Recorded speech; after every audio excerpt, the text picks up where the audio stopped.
kejahatan terorisme ini kejahatan luar biasa, kejahatan kadar tinggi, ya toh?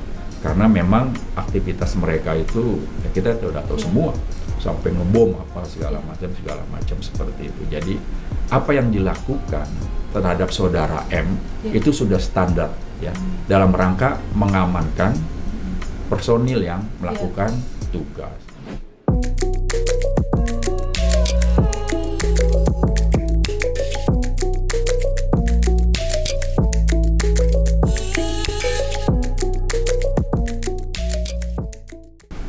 Balik lagi bersama saya Natalia Lorenz di podcast jpnn.com, kulik terus jangan kasih kendor.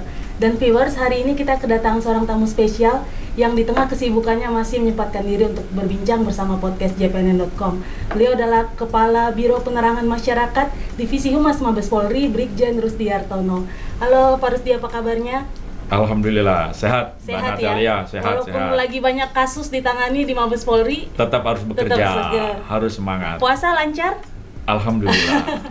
Dan ini karena masih puasa, kita nanya yang ringan-ringan dulu aja Harus kali yang ya Pak. ringan-ringan Harus aja. yang ringan. Jangan deg-degan loh Pak. Oh, sudah biasa. Oh, sudah biasa. Mungkin Pak Rusdi bisa bercerita sedikit dong sama viewers jpnn.com Ya. pertama kali mengapa kepingin menjadi polisi itu, apa alasannya gitu? Ya, gini ya. Ya. Dulu zaman saya SMA, lihat Taruna Akabri itu kan gagah sekali gitu kan. Dengan seragamnya, dengan segala atributnya. Gagah gitu. Gagah sekali. Iya toh? Iya. Lihat teman-teman yang wanita, teman-teman SMA, kalau lihat Taruna gitu, wah, langsung, kita kalah sudah, iya kan? Langsung jauh ya Pak, nggak kelihatan. Udah, kita kalah saingan lah kalah gitu saingan, kan. bener. Wah, itu kan melihat seperti itu, kegagahannya, kemudian pendidikannya, dan setelah lulus kan sudah jelas akan kemana kan, seperti kemana, itu. betul. Itu yang mendorong saya pada saat itu coba-coba daftar Taruna Akabri, bukan coba-coba ya. Tahun 88. Oh, tahun saya baru 88. 2 tahun. Terus gimana tuh? Nah, Pak? ya daftar ya di Jakarta waktu itu. Iya. Itu sekitar ada ya mungkin 8.000 waktu itu 8.000 pendaftar di saingannya ya. Jakarta. Saingannya atau udah daftar, terus ikuti tes segala macam, akademik, psikotes, fisik juga, semua kita ikuti. Alhamdulillah terkirim ke Magelang. Oh, jadi 398 waktu itu. Disaring lagi di Magelang ke tingkat pusat gitu kan. Dan alhamdulillah dari 398 anak Jakarta yang lulus jadi Taruna Akabri waktu itu 125. Ada yang Taruna Darat, Taruna Laut, Taruna Udara, dan Taruna Kepolisian. Saya mendapat ya, karena hasil psikotesnya saya cocoknya jadi polisi katanya. Oh, seperti cocoknya. itu. Berarti auranya udah aura polisi ya dari muda. Bapak-bapak dulu yang tahu lah saya harus kemana begitu Iya. ya. Saya terima.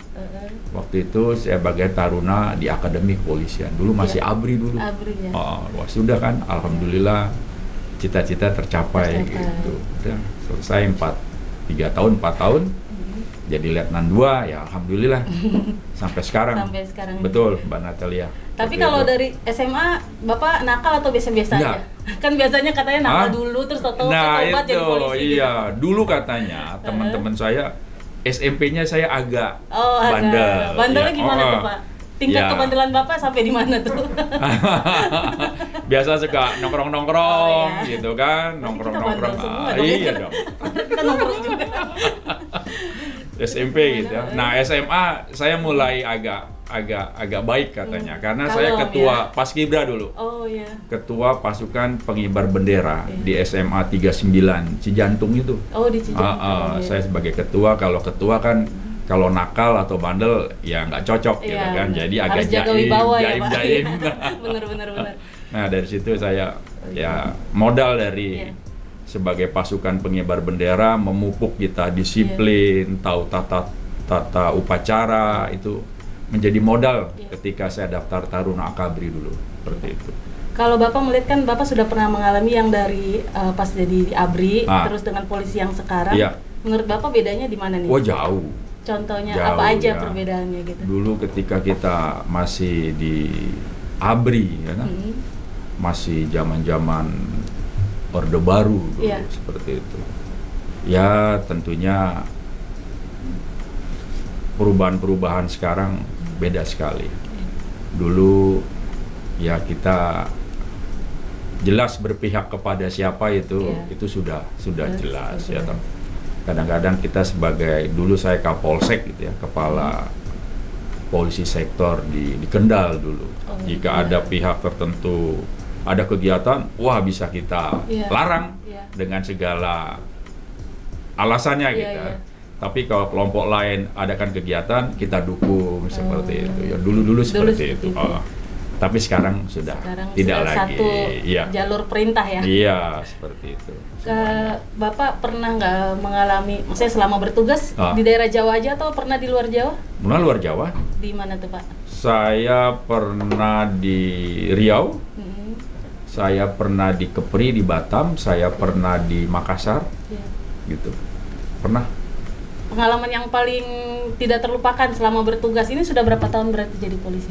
Sejak 91. Oh 91, oh ya alumni 91 ya. Iya betul. Sudah berapa tahun berarti ya? Coba itu. Matematika 33. Hah? 30 tahun. Udah 30 tahun terus apa dong yang paling berkesan selama bertugas? Mungkin atau penjahat yang paling sulit ditangkap atau yang paling konyol gitu penjahatnya gitu? Jadi saya punya cerita bukan lucu, ini pengalaman ya. Waktu saya Letnan 2 baru jadi polisi waktu itu. Saya Pamapta di Kendal. Pamapta itu kan dinasnya 12 jam. Ya. Dia naik jam berapa? Jam 8 malam, turunnya nanti jam 8 pagi. Waktu itu saya dinas malam. Dinas malam karena kantor Polres dengan rumah kos saya nggak terlalu jauh gitu ya. Jadi biasa saya mau sholat subuh saya pulang ke rumah dulu. Nah saya ketika lewat, saya lihat ada di depan rumah itu, depan rumah kos saya itu ada gerobak rokok, ya dia pedagang rokok pinggir jalan gitu. Terus ketika saya lewat di sana di dalam gerobak rokok itu ada orang sedang seperti berbenah gitu ya, membenahkan barang-barang di gerobak rokok itu gitu kan. Saya pikir itu pemilik apa namanya? Yang punya gerobaknya. Yang punya pemilik gerobak itu. Udah, saya ke kamar kos waktu itu, tapi di kamar saya resah. Banyak muncul pertanyaan, itu siapa gitu kan? Apakah sekitar jam 4 pagi itu pemilik gerobak itu ada di situ kan? Saya resah gitu. Akhirnya supaya menghilangkan keresahan saya datangi. Saya datangi gitu kan. Saya datangi ke sana, dekat, saya pelan saya intip. Kok saya yang deg-degan? Nah, ketika wajah dia dengan wajah saya ketemu begitu kan. Untungnya bukan saya yang takut. Dia yang takut ya kan. Dia lari ke satu jalan gitu, saya kejar gitu kan. Nah, perintahnya kalau situasi seperti itu kan kita boleh melepaskan tembakan peringatan. Berarti masih pakai seragam Pak? Enggak, saya lepas. Tapi saya bawa senjata seperti itu. Udah, saya tembak ke atas, wah, gitu kan. Pelakunya ini langsung tengkurap di aspal. Ampun Pak, ampun gitu. Dia udah tahu ya kalau ada tembakan yang tengkurap ya. Nah di situ akhirnya orang-orang pada keluar. Ada apa Pak Rusdi, ada apa Pak Rusdi? Ini kelihatannya sedang mencuri di gerobak rokok. Ternyata benar gitu ya. Feeling walaupun baru jadi polisi, tapi feeling sebagai polisi sudah ada gitu kan. Udah berapa lama kemudian pemilik gerobak itu datang ke saya. Terima kasih Pak Rusdi loh. Terima kasih kenapa? Iya kok udah ditangkap. Karena ini sering kejadian di gerobak rokok saya sebelum Pak Rusdi tinggal di sini. Ini tempat saya sering kejadian seperti ini. Pencurinya nggak tahu kalau sekarang kosannya tuh yang polisi. Itu dia ilmu intelijennya kurang itu pencuri itu. Terus jadinya setelah itu nggak ada lagi itu pencuri lain di sini. Udah tahu ya yang tinggal polisi. Betul, akhirnya sudah aman. Itu pengalaman ya ketika baru jadi polisi, feeling sebagai polisi itu sudah sudah terbentuk di situ. Seperti itu, Mbak Natalia. Kan Bapak sudah bertugas ke banyak daerah, terus jatuh cinta sama istrinya di daerah mana nih Pak? Waduh, cerita istri itu... Kalau cerita istri harus hati-hati Pak. Enggak, itu waktu saya masih taruna. Saya taruna tingkat 3 mau selesai waktu itu saya lupa, itu ada acara zaman dulu namanya itu Kirap Remaja Nasional. Iya, TVRI kan itu ya, ada, nggak tahu itu ada kirap-kirap remaja nasional. Iya, Pak. Nah kebetulan taruna Akabri dulu diundang untuk main drum band, gitu itu gagah kan? banget itu Pak. Hah? Zaman dulu gagah banget tuh kalau pada main drum band. Pokoknya begitulah ya. Nah ketika main drum band, habis main drum band kita ada acara temu-temu lah dengan remaja-remaja se-Indonesia itu, gitu kan? Remaja Indonesia, kami juga dari Taruna diundang di situ. Udah di situ sambil lihat kiri kanan, kiri kanan, saya lihat, nah ini kok agak bening nih. Nah agak bening-bening. Nah di situ saya ketemu dengan istri saya sekarang ya. Tahun 90-an kali ya. 90 udah lupa. Nggak boleh lupa gitu. anniversary-nya loh Pak, ntar nggak boleh masuk rumah. Iya ketemunya di situ. Bapak selama bertugas selalu membawa keluarga atau keluarga tetap di Jakarta? Saya bawa. Ya toh, karena yang bisa menghibur saya itu keluarga. Jadi ketika masih anak-anak saya, putra-putri saya masih SD, SMP, ya toh, kalau SMA sudah mulai menetap dia. SD, SMP saya bawa. Resikonya memang ya harus berpindah-pindah gitu ya, berpindah-pindah. Ada satu pengalaman saya, jadi ketika saya berpindah dari suatu tempat, anak saya kok belajarnya kurang gitu kan. Karena pindah-pindah terus karena pindah-pindah terus itu. Anak saya kok agak kurang pelajarannya gitu kan, tertinggal dengan satu daerah gitu. Saya agak marah, kamu ini gitu kan, karena galak, kita tidak tahu. Jadi Bapak galak nggak sih? Karena polisi galak nggak sih Pak? Situasional sih ya. Tergantung dinamika di rumah ya. Iya betul. Jadi saya lihat, kamu kenapa ini nggak bisa gitu kan. Akhirnya saya datangkan guru untuk beri les. Ternyata iya Pak, anak Bapak nggak bisa. Kenapa? Karena pelajaran di daerah dulu sana dengan di sini beda. Di sana agak tertinggal, 1 langkah 2 langkah. Di ini udah beda. Seperti itu. Wah, baru sadar saya. Yang salah bukan anak saya ternyata gitu kan. Ya, jadi salah tugas Bapak ya. Nggak bercanda. Dan Bapak ini kan saat ini Mabes Polri itu termasuk sedang konsen. Ini sekarang kita ngomongin tugas ya Pak. Serius nih ya, ini serius. Mulai agak serius. Sekarang kan Mabes Polri juga banyak menangani soal kasus ujaran kebencian. Kalau sejauh ini apa selalu dengan delik aduan dulu atau Mabes Polri mengawasi sendiri dan menindak gitu? Ya, jadi gini.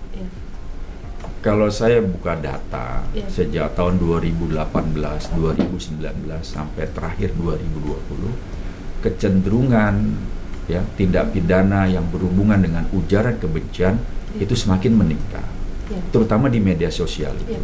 Ya, dampaknya ketika di media sosial itu gaduh, rame, dalam alam nyata juga jadi rame juga, karena ada saling melaporkan segala macam gitu ya.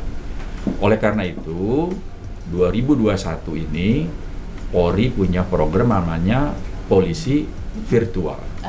Polisi virtual itu dalam rangka bagaimana mengantisipasi agar kegaduhan di media sosial khususnya ya, karena perkara ujaran kebencian ini berkurang gitu. Dengan polisi virtual, apabila ada konten-konten yang cenderung ya mengandung ujaran kebencian, kita capture. Setelah di capture, kita punya tim sendiri, Mabes Polri di Bareskrim, itu ada ahli bahasa, ahli pidana, dan ahli undang-undang ITE. Itu polisi juga atau dari ahli dari pakar ya, dia keilmuannya ya, toh. Nah yang sudah kita capture konten itu dinilai oleh mereka, oleh tim ini, oleh ahli ini. Ini sudah mengandung ujaran kebencian atau belum, atau ini sudah melanggar atau melakukan tindak pidana atau belum. Kalau disepakati oleh para pakar ini sudah melanggar tindak pidana gitu ya. Iya. Maka dikirim DM, Iya. direct message, Iya, gitu. direct Kan message. bisa, Jadi mulainya direct message iya, gitu ya, Pak? DM Kirain seperti langsung itu. angkut. Ya enggak dong. Kita bukan polisi yang Iya, dulu-dulu iya, lagi ya iya. kan. Enggak, di DM, diingatkan Oh, oke. kepada pemilik akun, Iya. mengingatkan bahwa konten yang Anda posting dalam media sosial Anda Iya. itu telah mengandung ujaran kebencian, sudah melanggar tindak pidana. Oleh karena itu, agar dikoreksi terhadap konten yang Anda telah posting. Berarti Itu diperingati dulu. iya, ya, Pak? peringati dulu. Itu peringatan pertama. Iya. Nah, apabila peringatan pertama dipatuhi, Iya. berarti konten itu akan berubah pasti Iya. oleh pemilik konten karena sudah diingatkan itu melanggar tindak Iya. pidana. Kalau belum juga masih ngeyel, Iya. katakanlah seperti itu, ada DM kedua. Oh, jadi gitu. kayak surat SP kalau di kantor kedua Nah, ya. SP kedua ya, Iya. surat peringatan Iya. gitu kan, diingatkan lagi. Nah, apabila ya dipenuhi oleh pemilik Iya. konten, pemilik akun, maka merubah konten. Iya. Jadi apabila DM kedua tidak diindahkan juga, lagi. baru ada ruang klarifikasi. Oh. Seperti Itu dipanggil gitu orangnya atau gimana? Enggak, melalui Oh, tetap juga melalui betul DM. melalui media Oh. itu juga, melalui media sosial seperti itu juga, klarifikasi antara pemilik akun dengan tim daripada virtual police atau polisi virtual ini gitu. Besar harapan dengan di awal kita ingatkan, Iya. kejadian-kejadian ujaran kebencian itu semakin menurun, berkurang. Ya. Mudah-mudahan akan seperti itu karena saya lihat laporan-laporan masalah ujaran kebencian Mulai di berkurang. media sosial Ya. kelihatannya kecenderungannya Ya. trennya itu semakin menurun gitu. Seperti itu mana. Ada berapa personel di tim polisi virtual ini Pak yang tiap hari matanya mantengin medsos kan segitu banyaknya akun iya, ya Pak betul. ya? Ya, itu berapa Betul, orang? itu ada sekali kerja mereka bagi shift ya. Iya. Ada regu-regunya itu bisa sampai 15 anggota. Iya. Terus yang terus Mantengin, berpatroli ya. Pasti dulu terus di kerja di media. warnet. Udah Iya, mantengin seperti itu. mulu. Iya. Itu 24 jam Iya. mereka bekerja. 24 jam betul. shift-shiftan. Betul. Oke. Ya itu nggak apa-apa. Karena untuk menjaga bagaimana ruang digital Indonesia ini Iya, betul. sehat, Iya. ya toh, bisa produktif, nggak diisi dengan hal-hal yang kurang Ya, itu kan agak produktif, kurang berguna itu ya, kurang Pak, ya. seperti itu. Kalau Lebih malah dia. dalam sehari berapa yang mereka kumpulin screenshot yang diduga mengandung Ya tergantung yang pidana? dia temukan. Kalau tidak ada satu hari ya tidak ada. Oh. Kalau satu hari ada 3, ada Iya. 5, pasti ketemu 5 itu. Tapi kadang-kadang satu hari juga Ada yang bersih, sama- tidak bersih ada sama sekali. seperti itu ya. Itu pasti yang ujaran kebenciannya belum isi data paket Ada. internet Pak. Makanya dia nggak lagi posting. Jadi bisa sehari begitu nggak ya. ada, Wah, lagi nggak ada enggak, wifi. mudah-mudahan gitu. enggak lah. Iya. Ya masyarakat kita pengguna media sosial semakin sadar, ya Iya. toh? Semakin bijak menggunakan gadget, Iya. semakin bijak memposting konten-kontennya. Iya. Kita berpikir positif, Iya, Mbak betul. Natila. Bukan Nggak boleh karena seujon ya, Pak. bukan karena pulsanya kurang atau paketnya kurang, Iya. bukan seperti itu. Tapi pernah ada nggak teguran dari polisi virtual untuk kayak public figure atau selebgram gitu nggak Pak? Maksudnya kan kadang juga warga biasa umum, tapi juga banyak juga yang dari public figure mungkin dengan ujaran kebencian itu pernah ada nggak Pak? Yang ditegur Public lewat DM gitu Pak? figure, saya belum punya data itu ya. Oh, iya. Rata-rata ya biasa-biasa seperti Oh, itu. Tapi biasa-biasa. untuk public figure sampai saat ini saya belum punya data. Ketika belum punya data mungkin belum ada Iya. seperti itu. Gitu Mbak Natalia. Kan kita masyarakat juga boleh melaporkan ya Pak kalau kita menemukan ada ujaran kebencian. Oh, boleh. Itu Boleh. gimana prosedurnya? Jadi kayak saya menemukan nih di medsos, Iya. apa DM ke divisi Mas Mabes Polri di Instagramnya atau kemana tuh Pak? Iya, boleh ke Bareskrim Iya. Polri. Ya Oke. toh. Dia punya juga nomor hotline-nya apa Iya, segala hotline-nya, macam, iya. ya toh. Mbak Natalia bisa menghubungi ya. Kita sangat senang dengan seperti Kalau Mbak ada yang Natalia, aktif gitu iya ya. artinya punya kesadaran Iya. gitu kan. Iya, Ya, karena kan kadang kita suka kayak di akun-akun gosip atau apapun itu kan sering follow gitu Oh, kan. Terus kayak gitu. nemu yang kayak gitu-gitu Pak. silakan, nggak masalah ya toh. Iya. Nanti setelah dilaporkan tinggal polisi yang bekerja. Iya. Mbak Natalia cukup Iya, cukup melaporkan screenshot saja. aja ya, Iya, Pak. seperti itu. Dan, Betul, Pak, betul, ini Mbak masih Natalia. terkait ujaran kebencian. Ah. Kan ada polisi sedang menangani kasus Joseph Paul Zhang. Itu kan termasuk ujaran kebencian ya Pak, selain penistaan agama. Penodaan agama. Penodaan agama ya. Terbaru, update terbarunya si Joseph ini bersembunyi di mana dong Pak? Maksudnya sudah kan red notice ke Interpol kan Pak? Iya, sudah. Sudah diketahui kan di mana? Ya toh, kita tetap punya keyakinan dia seperti di awal ada di negeri Eropa kan? Ya, di Eropa ya. Masih didalami terus. Polisi juga instansi terkait, Kementerian Luar Negeri, Imigrasi, beberapa kedutaan besar bekerjasama untuk bagaimana menyelesaikan kasus JPZ ini. Iya, JPZ saya sebutnya seperti itu ya. Jadi belum tahu kapan, kalau seandainya udah diketahui, apakah polisi akan mengirimkan tim untuk membekuk? Iya, tentunya ada prosesnya. Kalau kita di luar negeri kan tidak ujuk-ujuk bisa datang seperti itu gitu, ya, bisa, ya Pak? Bisa P2P, police to police bekerja sama, bisa juga ya tingkat yang lebih tinggi lagi ya untuk menyelesaikan kasus JPZ ini. Masih terus sekarang kita berproses seperti itu, Mbak Natalia. Kalau untuk kasus penodaan agama, kira-kira aja Pak, mungkin Bapak masih ingat sudah berapa banyak kasus yang ditangani Mabes Polri terkait kasus penodaan agama? Mungkin saling melapor atau gimana gitu Pak? Kasus penodaan agama tidak terlalu banyak sih ya.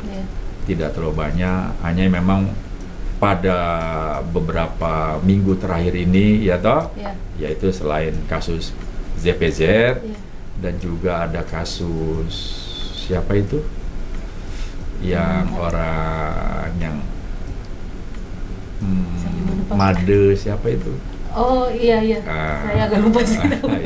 Itu satu kasus ya, karena tidak terlalu banyak itu ya, ada pihak agama Hindu yang yang tidak menerima dengan itu semua, dan sekarang masih sedang diproses oleh kepolisian.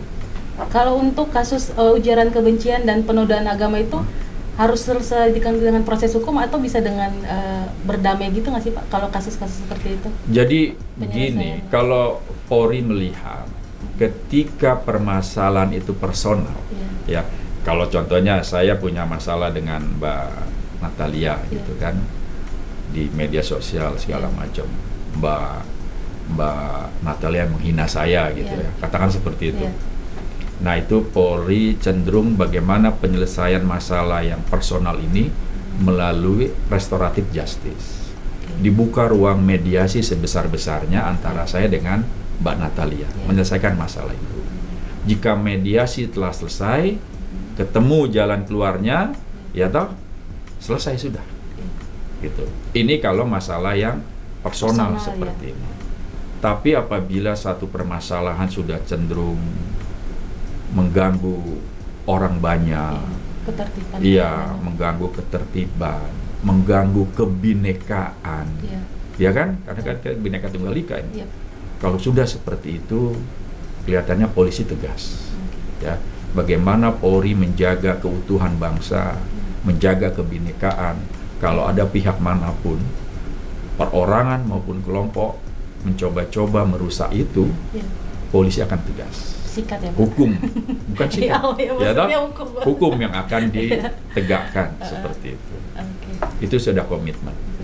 Sudah komitmen dari Polri menjaga keutuhan NKRI, menjaga kebinekaan, merawat kebinekaan ini. Seperti itu. Nah, ini sekarang pertanyaan yang ditunggu netizen, Pak. Apa tuh?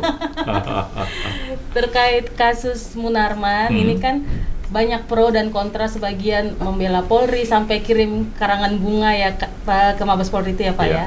Tapi ada juga yang kontra, salah satunya dari LSM yang mengatakan kalau penangkapan Munarman itu melanggar HAM karena ditutup matanya dan diblokir. Itu gimana tuh Pak? Jadi pandangan Bapak? Tidak, pandangan kami dari Polri tidak seperti itu. Ternyata dalam Undang-Undang Dasar kebebasan tidak kebebasan yang absolut. Undang-undang di konstitusi kita, Undang-Undang Dasar 1945 memang pasal 28J ya toh, di sana mengatakan bahwa ya setiap orang harus menghargai hak asasi manusia.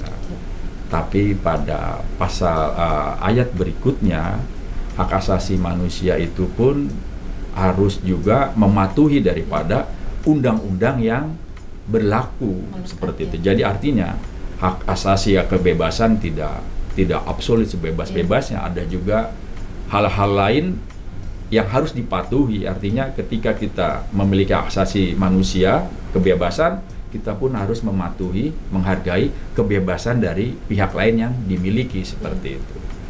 Kemudian ketika kebebasan itu ternyata dibatasi juga oleh undang-undang.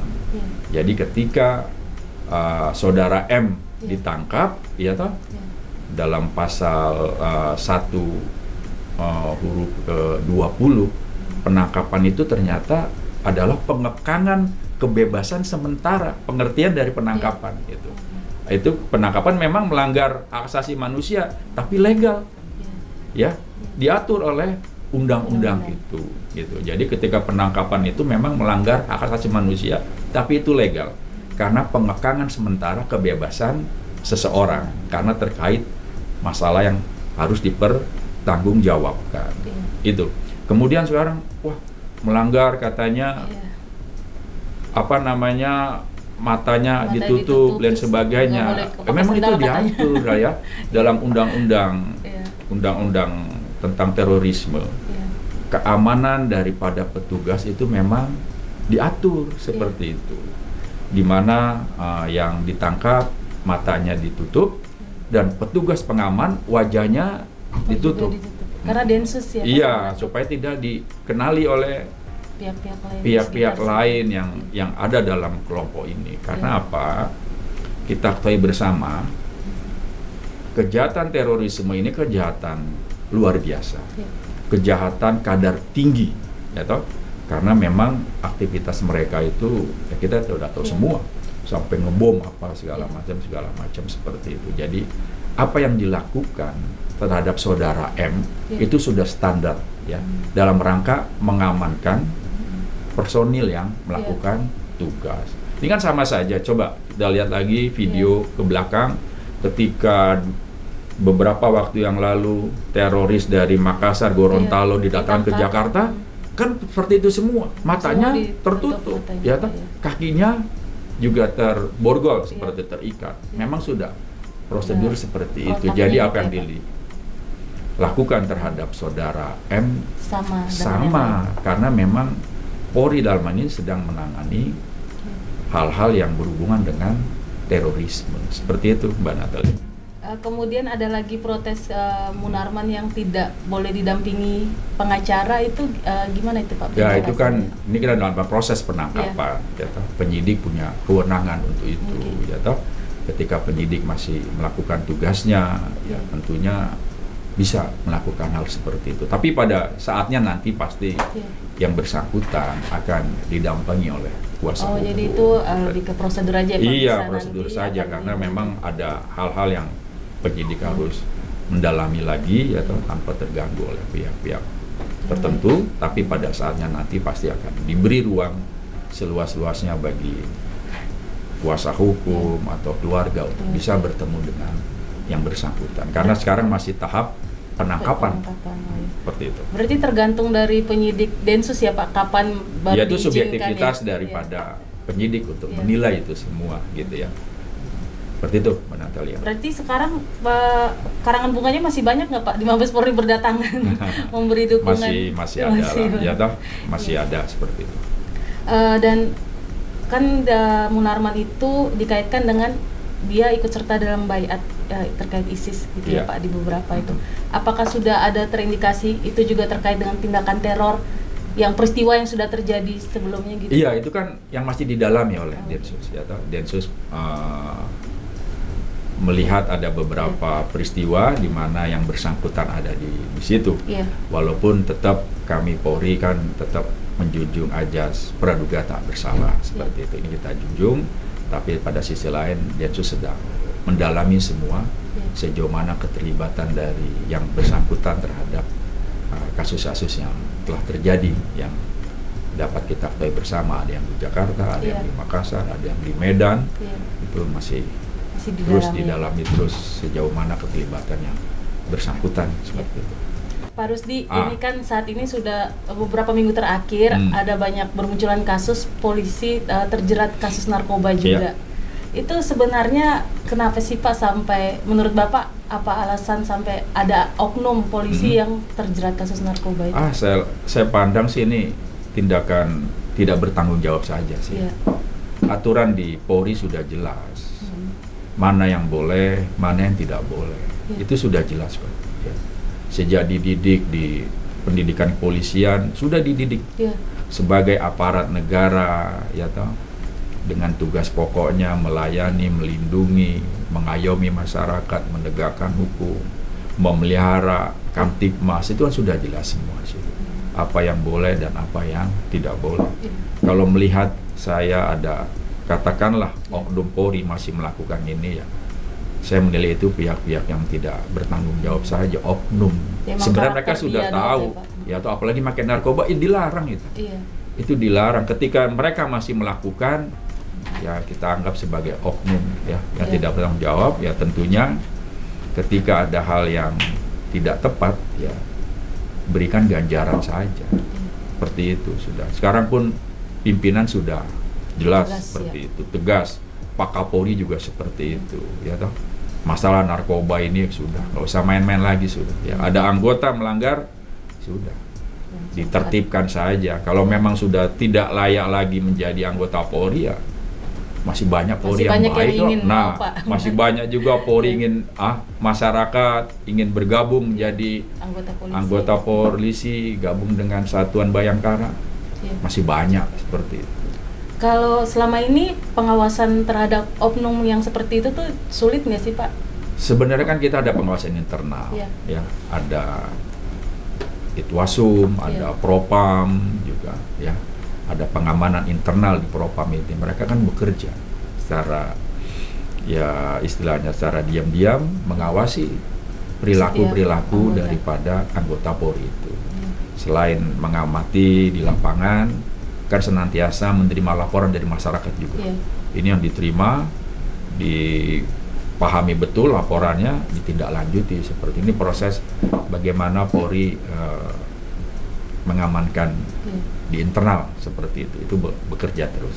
Kalau langkah pencegahan lain selain mengawasi, ada langkah-langkah terbaru apa yang dilakukan Mabes Polri agar mencegah nih oknum-oknum ini? Iya, tentunya pertama ada yang bersalah, ditindak tegas. Ini menjadi pembelajaran. Ini yang terpenting, ya toh. Ketika salah menggunakan narkoba, ditindak. Ini menjadi bagian satu sisi pencegahan juga. Dilihat oleh yang lain kan.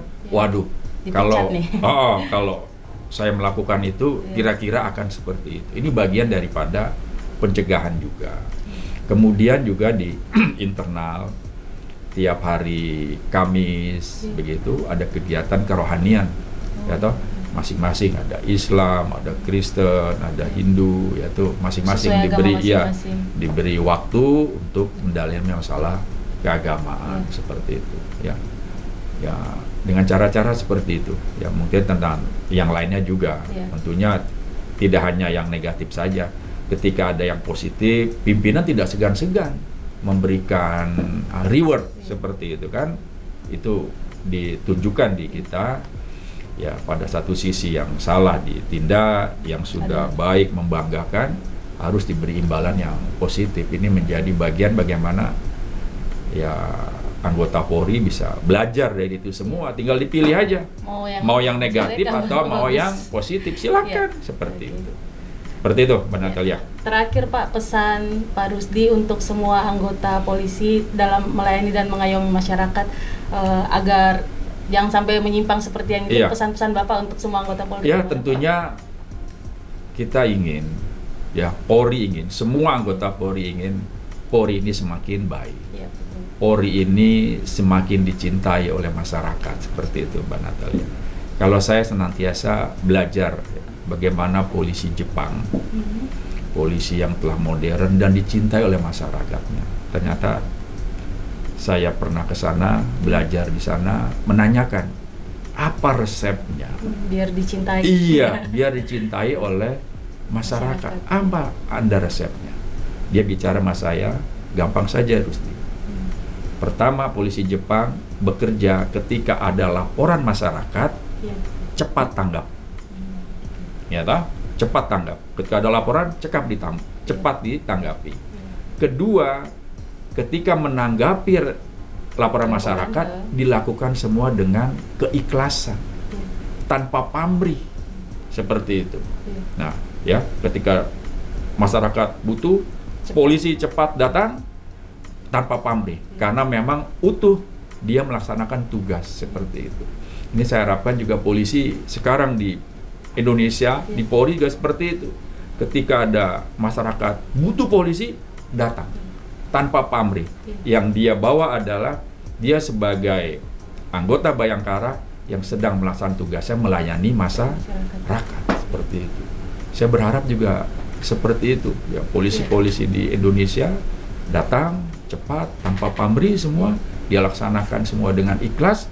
Mudah-mudahan ini akan mendekatkan, ya, lebih dekat Semakin lagi dicintai. dan makin dicintai oleh masyarakat. Saya berharap seperti itu. Resepnya gampang saja, Pak. Gampang ya, Gampang, Pak? ya toh? Resepnya Tapi gampang. buat mengarahkan per orang nih ya, Pak, Nah, ya, ini itu masalahnya masing-masing, kembali ya. lagi ke pribadi daripada anggota Polri itu sendiri. Iya. Mau nggak dia cepat, mau nggak dia ikhlas, Iya. tanpa pamrih untuk bekerja, ya. Iya. Karena kalau ini dijalani, ternyata Jepang berhasil. Iya. Dan saya yakin juga kalau itu diterapkan di Indonesia, insya Allah Polri akan semakin dicintai oleh masyarakat. Seperti itu. Oke. Yang ringan-ringan saja. Ringan-ringan saja. Pesannya ini penting banget buat semua anggota Polri. Dan Pak Rusdi, terima kasih banyak sudah Ya, meluangkan sama-sama. waktu di tengah kesibukan Sama-sama, berbincang bersama Natalia. kami. Ya, terima Selamat kasih. bertugas. Sama-sama. Semoga sukses. semakin dicintai masyarakat. Insya Allah. Kalau kita di sini Insya cinta, Pak. Allah. Optimis. Saya optimis. Ya. Kami akan semakin dicintai oleh masyarakat. Dan ini kan juga mau mendekati Lebaran, mungkin Bapak liburnya jadi berkurang karena harus mengawasi orang yang nekat mudik ya, Pak ya. Semoga tetap sehat juga bersama keluarga dan semua anggota Polri. Terima kasih, semuanya. Mbak Natalia. Sukses selalu. Ya, terima kasih. Terima kasih.